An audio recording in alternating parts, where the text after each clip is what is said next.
I'm Ann Zura from Zura Financial Advisors. Trust today earns your grandmother's trust. Using a South Dakota trust, you can have more flexibility and control over the intent. Okay, we'll start with who's whom in a trust. Let's say you're the beneficiary of a trust. But what does that mean? The trust is created to hold assets for the beneficiary, which may be an individual or group of individuals. The trustee is the person that holds legal title to the assets. The trustee has a fiduciary duty to manage trust assets in the best interest of beneficiaries. The rights of a trust beneficiary depend on the type of trust and the type of beneficiary. A grantor or settlor is the person that establishes a trust. That could be your parent or grandparent. The settlor can go by several other names: donor, grantor, trustor, and trustmaker. In this example, we're going to call the person the grantor.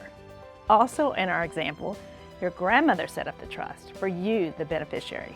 The grantor's role is to legally transfer control of an asset to a trustee, who manages it for one or more beneficiaries. The trustee in this case would be your mother. Trust wording is important.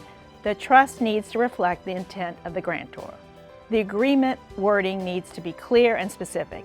If it isn't clear, the trust could be depleted and there might not be anything left for other beneficiaries or the next generation.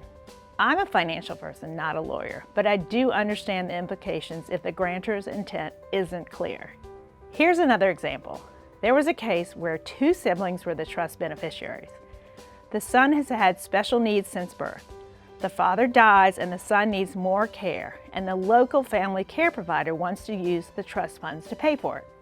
The grantor set up a true spendthrift trust, which means no creditor of a beneficiary may make a claim.